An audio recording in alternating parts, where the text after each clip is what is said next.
Torrential rain pounded against the windows as lightning cracked through the angry night sky.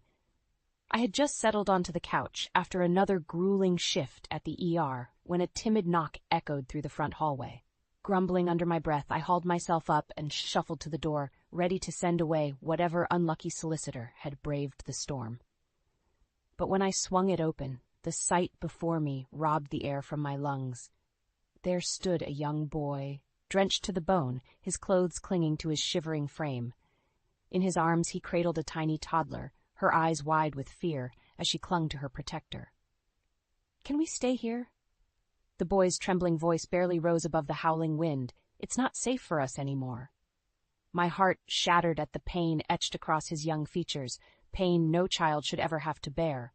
Without hesitation, I ushered them inside, scooping up the toddler and wrapping her in a warm blanket. The boy, Milo, he told me once inside, watched me with guarded eyes, distrustful despite his desperation. As the storm raged on, I tended to them both, brewing hot chocolate and finding dry clothes that enveloped their frail bodies. Milo remained silent, mesmerized by the dancing flames in the fireplace as I pulled up a chair beside him. "Milo," I said gently, "what happened? Where are your parents?" His gaze snapped towards me, the fire's glow accentuating the shadows haunting his eyes.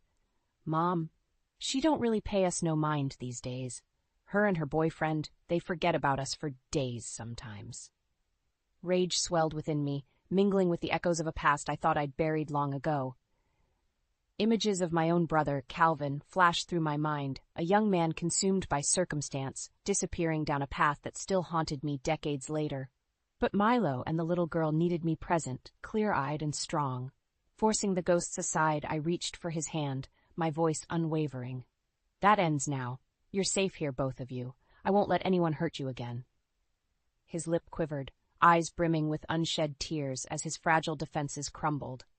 With a heaving sob, he slumped against me, and I held him close, vowing to whatever higher power that may exist that I would protect these two innocent souls. No matter the cost. Outside, the storm howled its fury, but within these walls, a new world was taking shape, one where wrongs could be righted and hope might blossom anew from the ashes of despair. After the tearful reunion, I bundled Milo and Ada up and led them to the guest bedroom, insisting they try to get some rest. It took some coaxing, but eventually Ada's eyes fluttered closed, her tiny body curled against Milo's protective frame. As Milo drifted off, I studied his bruised face, my heart lurching at the all-too-familiar signs of neglect. Memories resurfaced, unbidden. Calvin's increasingly erratic behavior, the shadowy figures always lurking at the periphery, the night he vanished without a trace. A nagging voice whispered that I should have done more, pushed harder to save him from the abyss he was spiraling into. I couldn't fail Milo and Ada the way I'd failed Calvin. After ensuring they were settled, I retreated to the living room, pulling an old photo album from the shelf. A younger version of myself beamed back, arms slung around Calvin's shoulders as we celebrated his high school graduation. So much life and promise in our eyes, ignorant of the devastation lying in wait. A soft shuffle drew my gaze, and Milo stood in the entryway, rubbing his eyes. "I couldn't sleep," he mumbled, flinching as another thunderclap shook the windows. I patted the couch beside me. "Come here, kiddo." He scampered over, eyeing the album warily. "Old pictures?" "Memories." I traced a finger over Calvin's smiling face. "This is my brother, your uncle. I haven't seen him in years, but you two actually met when you were just a baby." Milo leaned closer, studying the photo with rapt fascination. "What happened to him?" The words stuck in my throat. How could I explain the harsh realities that ripped our family apart? "Calvin made some bad choices.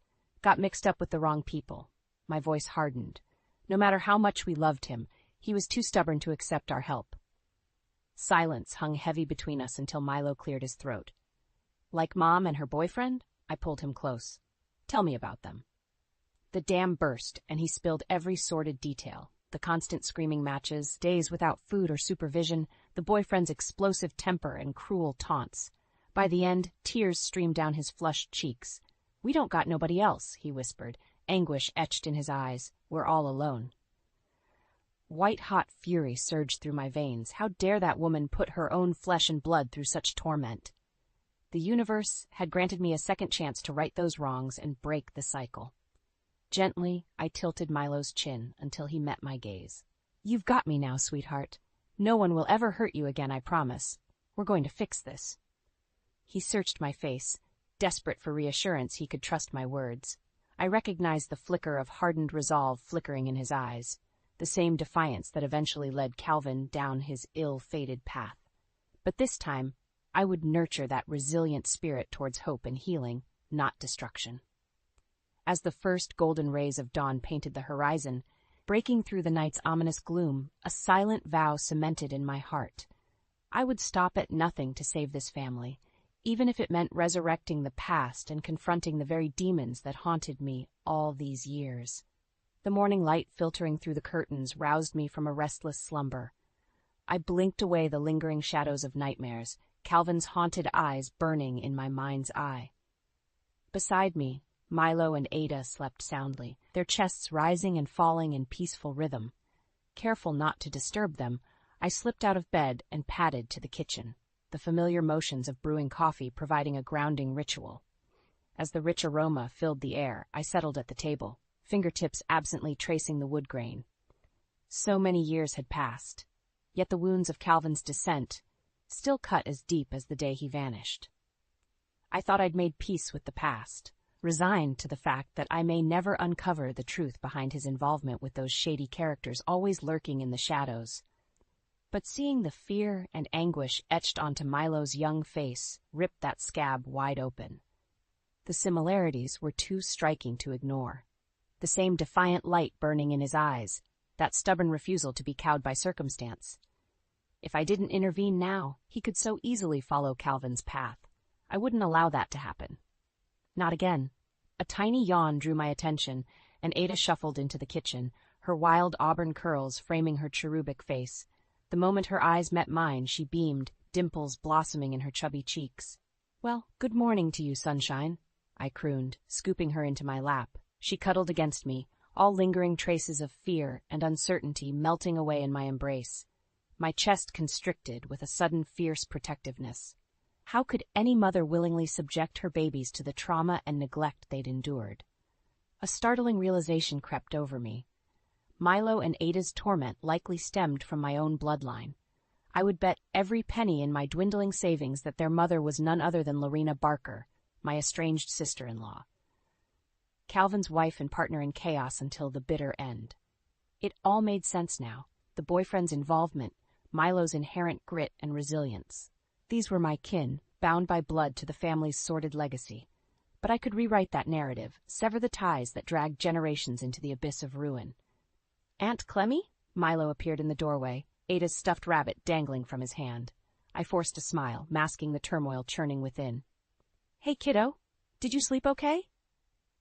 He shuffled closer, his brow furrowed with the weight of someone 3 times his age. "I had a bad dream about Mom. I got scared." Scooping him into my embrace, I pressed a kiss to his tousled head. "You're safe now, I promise. No more bad dreams, no more being scared." His arms wound tightly around me, and I glimpsed the frightened little boy still lurking behind his bravado. With a renewed sense of determination, I sent a silent vow out to the universe. I would seek the truth, no matter how ugly or painful. And once I unraveled the tangled web of deceit surrounding this family, I would find a way to cut those poisonous ties forever. Even if I had to confront the very demons from my own past to ensure Milo and Ada's future burned brilliantly. After a hearty breakfast, I pulled Milo aside while Ada stayed occupied with her coloring books.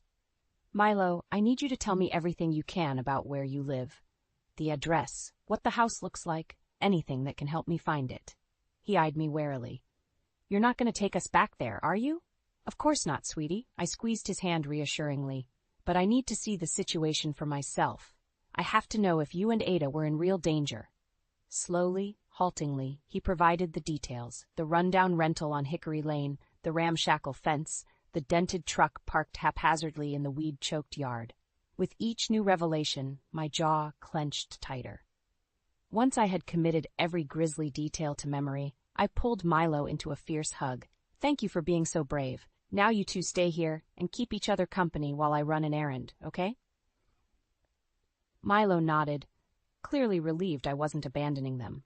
Truth be told, the thought had crossed my mind to whisk them away without looking back. But I knew the demons would only follow, continuing to haunt our lives until I confronted them head-on. The drive across town passed in a blur, my knuckles turning white as I gripped the steering wheel.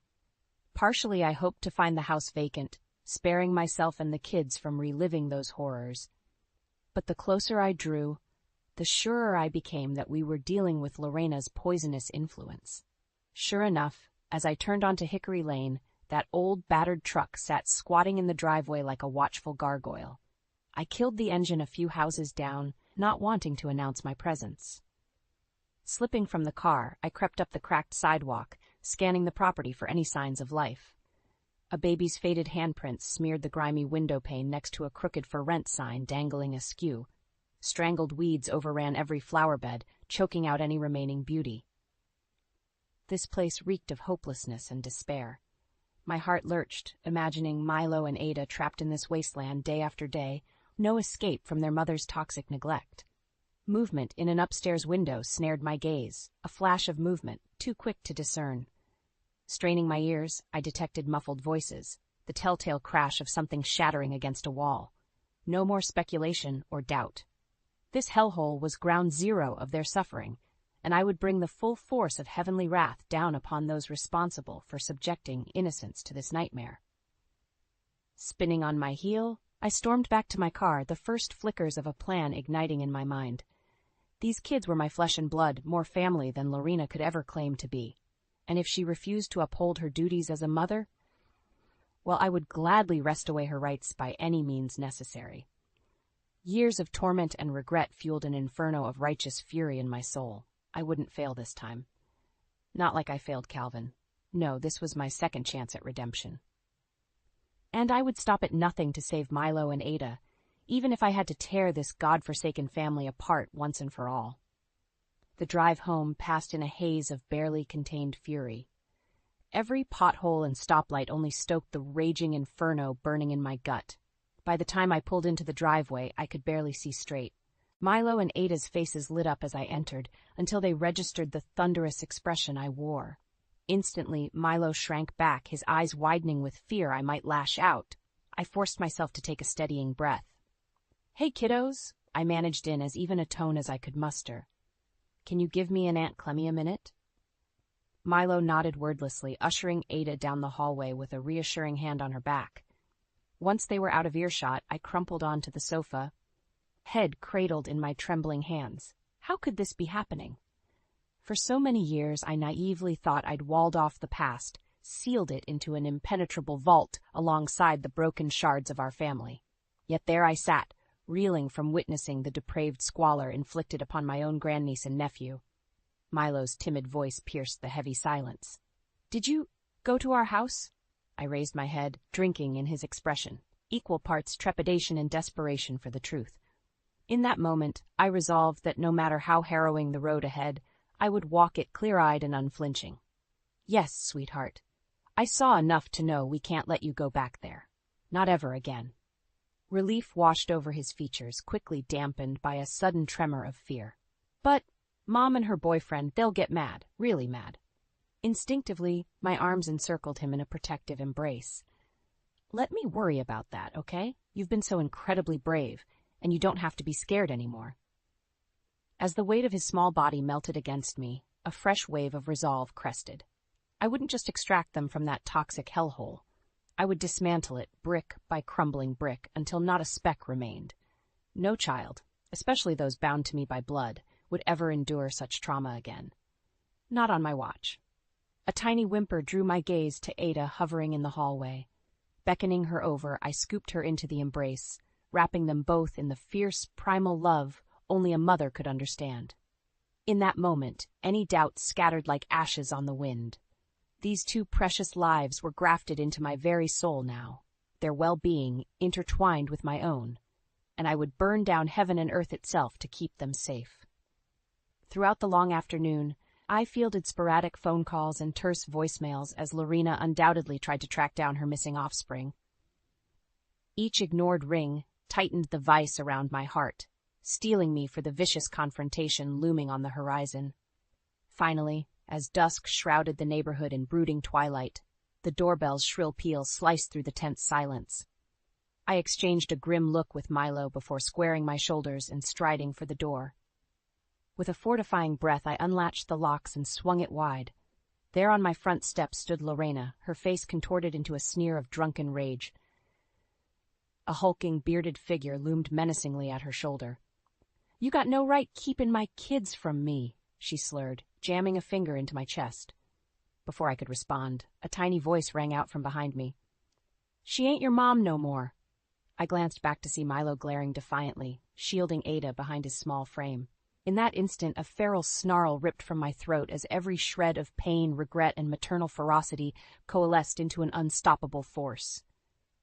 Reason fractured and reality blazed white-hot as I seized Lorena's wrist in a vice-like grip.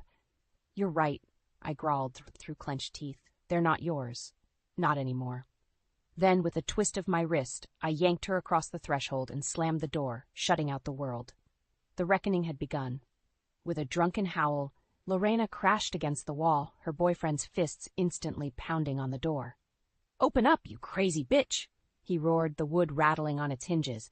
"I'ma bash your face in!" Hauling Lorena upright, I shoved her into the nearest chair and leaned in until our noses were inches apart. "You want to see crazy? Keep making threats against my family." Her bloodshot eyes widened fractionally before narrowing into a sullen glare. "They're mine, not yours. You got no claim on 'em." "I've got more claim than you could ever hope for." Straightening, I raked a contemptuous glare over her disheveled frame. "When's the last time you even laid eyes on them? A week? A month?" A tremor rippled across her features before the bravado resurfaced in a defiant sneer. "I don't gotta explain nothing to you. Those brats know who's in charge." Before I could respond, a tiny figure inserted itself between us. Milo stood resolute, chin raised in challenge. "You're the one don't got no claim," he spat, fists clenched at his sides. "Aunt Clemmy actually cares about us. You're just a mess." The venom in his voice guttered the final embers of Lorena's composure. With a feral screech, she launched herself at him, nails bared like talons. On pure instinct, I thrust an arm out, deflecting her attack and sending her staggering backwards. "You lay one finger on that boy." My words emerged in a guttural rasp as every fiber of protective fury coalesced into a singular purpose. For a suspended moment, our twin infernos of rage clashed in the deafening silence. Milo and Ada crouched behind me. Then the spell shattered as Lorena's boyfriend resumed battering the front door, splintering the frame. "You're gonna get it now, you hear me?" His muffled roars echoed like a bloodthirsty animal scenting its prey. "I'ma stomp you into the dirt." Terror flickered across Lorena's face before the bravado resurfaced in a noxious sneer. "Tonight was your last chance, sis. Should have played nice while you could." Something cold and metallic glinted in her hand. Before I could process the threat, a deafening boom shattered the air as her boyfriend finally breached the doorway, clutching a rusted pistol. "Nobody's going nowhere," he snarled, swinging the muzzle toward the kids. Adrenaline scalding my veins, I launched myself at him, grabbing the gun just as it discharged with a thunderous roar. We sprawled across the floor, his rancid breath hot on my face as I desperately fought to wrest the weapon away. Through the chaos, another deafening crack split the air, accompanied by a piercing shriek. I recoiled in horror, momentarily stunned, as Lorena crumpled to the hardwood, a gaping wound blossoming crimson across her abdomen. Her boyfriend froze, fractured understanding flickering across his face. In that split second of hesitation, I seized control of the gun and slammed the barrel into his temple with every ounce of strength I possessed. Bones crunched sickeningly against metal as he collapsed in a boneless heap. Silence hung in the mangled remains of my home like a suffocating cloak. Only then, in the grotesque aftermath, did I process Milo hunched in the corner, Lorena's discarded pistol trembling in his small hands as he cradled Ada against his shuddering frame. Both stared back with twin masks of shock and terror. Scrambling to my feet, I hurled the boyfriend's gun across the room as if burned. It clattered harmlessly against the far wall as I rushed to gather them into my arms. "It's over," I rasped through ragged gasps. "You're safe now. I promise it's finally over." Milo slowly raised his gaze to meet mine, the the gun falling from his grasp with a muted thud. In his turbulent eyes, I glimpsed not a scared little boy, but a heroic soldier aged by the brutalities of war. Yet even that somber, jaded glimmer couldn't extinguish the childlike desperation burning beneath, the bone-deep longing for safety, stability, and a life free from constant terror. Cradling them fiercely, I sealed that vow into the fragmented remnants of our broken family. The devil's chaotic free fall had come to a crashing halt tonight. From this moment forward, Milo, Ada, and I would rise from the rubble remade, a new, unblemished dynasty of unconquered warriors forged by fire and bound by unbreakable love. The wail of sirens shattered the eerie silence as police cruisers swarmed the front lawn, lights strobing in kaleidoscopic bursts. I clutched Milo and Ada tighter as officers swarmed inside, weapons drawn. On the floor, hands where I can see them. Instinctively, I dropped to my knees, shielding the trembling children with my body. Rough hands seized my arms, wrenching them behind my back as the cold bite of metal enclosed my wrists. No, wait! I struggled against my captor's grip. Those people attacked us. I was protecting the kids. Save it for the station, lady. The officer's gruff voice dripped with disdain as he hauled me to my feet. Desperate terror gripped me as Milo and Ada were pried from my arms, their anguished cries piercing my soul. I thrashed wildly, reason fracturing under the weight of my primal need to shelter them. Don't hurt them. Please, they're just babies. Aunt Clemmy? Milo's anguished wail cut through the chaos as he fought against the stranger's restraining grips. Don't let them take us. Something inside me splintered at the raw desperation in his voice. After everything we'd endured, all the trauma and torment, I couldn't bear him facing one more horrific violation. With a feral roar, I wrenched free of my captor's grasp and launched myself forward. Saltwater brine blurred my vision as I crushed Milo and Ada against me, snarling at the startled officers now training their weapons squarely on us. Nobody touches these kids. The broken rasp scraping from my throat hardly sounded human. You'll have to kill me first. A breathless hush fell over the room as the swirling maelstrom coalesced into an explosive standoff. My heart thundered against my ribcage, every muscle poised for the slightest hostile movement. Then, from the periphery of the gathered chaos, a familiar voice sliced through the tension with the ring of steely authority. Stand down, all of you! Now! Stunned, I registered the crisp Navy uniform and badge of Sheriff Willis, a few years ahead of me in school, though I barely recognized the gruff, no-nonsense man before me. His gaze swept over the scene, jaw twitching as he absorbed every harrowing detail. Jesus, Clem. He scrubbed a weary hand down his face before fixing me with an inscrutable look. What in the hell happened here? My voice emerged in a hoarse rasp, every ounce of residual fight draining away. Those kids, they showed up on my doorstep, beaten and starved. I had to get them away from that. I nodded towards the crumpled forms of Lorena and her boyfriend, a violent shudder rippling through me. Milo whimpered against my chest, his small body racked with tremors as shock began setting in. Sheriff Willis's expression hardened as understanding dawned. With a curt hand signal, the other officers backed away, reholstering their weapons. Warily, he inched closer until he could lay a gentle hand on Milo's shoulder.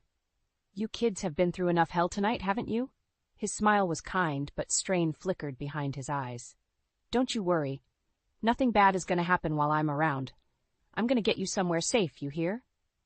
Milo peered up at him, lower lip trembling as he searched the man's face for any hint of deception. After an endless moment, some of the rigid terror seemed to bleed from his small frame. Sheriff Willis met my gaze with a solemn nod. We'll get this sorted. But first, I need to get these little uns checked out, make sure they're all right after everything. Reluctantly, I loosened my vice-like grip, allowing the sheriff to scoop Milo and Ada into his arms.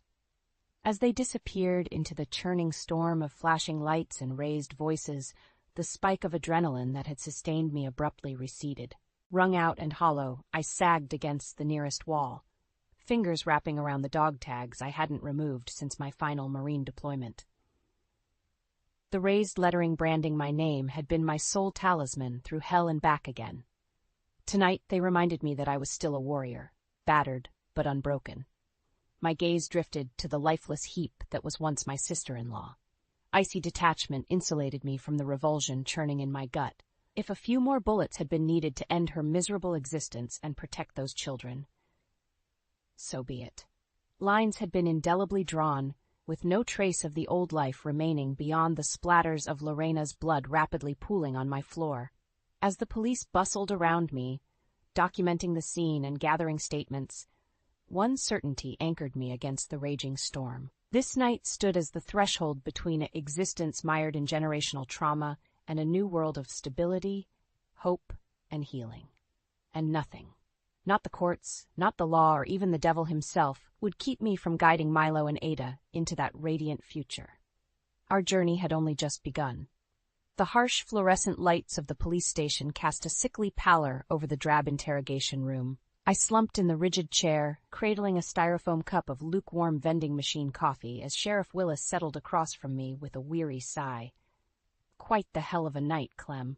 His voice was gruff but laced with poorly concealed exhaustion. You always did have a knack for finding trouble. I snorted, too drained to muster any real venom. Pretty sure trouble came straight to my doorstep this time. His mouth twitched in a fleeting semblance of a smile before his expression sobered. We got Barker and her low-life boyfriend squared away at County. EMTs managed to stabilize him after you caved his skull in. A dull ache throbbed behind my eyes as the night's savagery replayed in stark fragments. The sound of bone crunching under the pistol's weighted strike, Lorena's guttural scream as the bullet tore through her gut. Shoving the memories aside, I met the sheriff's impassive stare. And Milo? Ada? Are they safe and sound? Got 'em tucked away in a foster home for now, while we get this whole mess straightened out. His gruff demeanor softened just a fraction.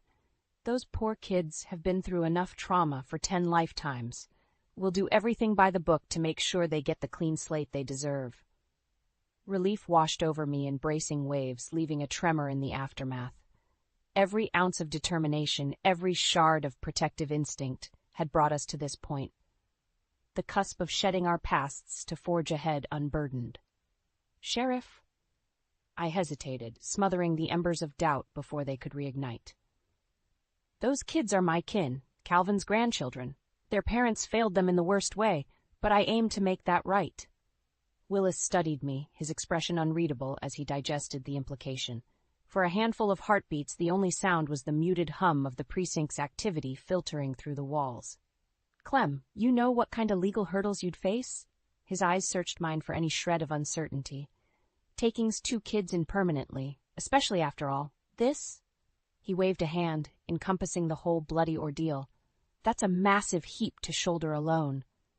Maybe it was the bone-deep wariness eroding my defenses.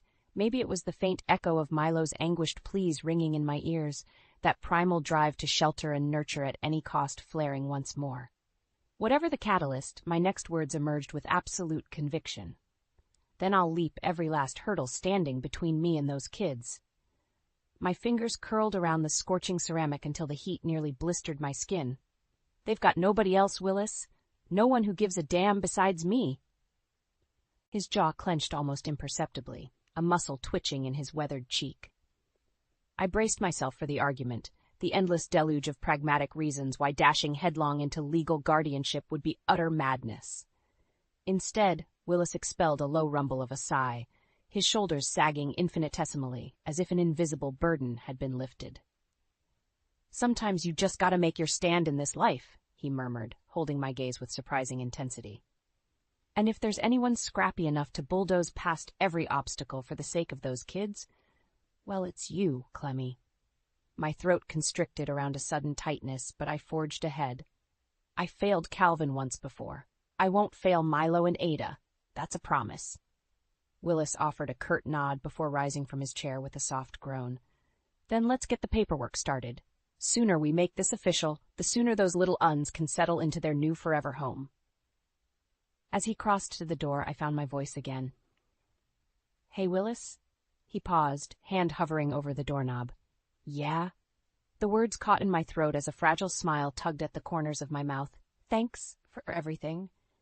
Returning the smile with an understanding nod, he pulled open the door and gestured me through without another word. 6 endless, soul-scourging months crawled by in a tedious blur of legal proceedings, court dates, and enough bureaucratic red tape to drown an entire third-world nation. But I attacked every obstacle with the ruthless tenacity of a mother bear, demolishing each hurdle with laser-focused pragmatism until all impediments crumbled to dust. At last, on a crisp autumn morning, I stood on the courthouse steps embracing a beaming Milo and Ada as our tiny patchwork family became official in the eyes of the law. No longer defined by our traumatic pasts, Lorena's toxic legacy was simply a memoir gathering dust on some distant shelf. Gazing into their bright, hopeful faces, I glimpsed the shining future stretching ahead, an unbroken lineage of survivors, bound by loyalty, courage, and unconditional love. As we turned to descend the steps into our new world, I couldn't shake the feeling that Calvin's restless spirit had finally found peace. After an eternity of turmoil and heartache plaguing our bloodline, we'd emerged battle-hardened and triumphant into the golden dawn of our dynasty's redemption song.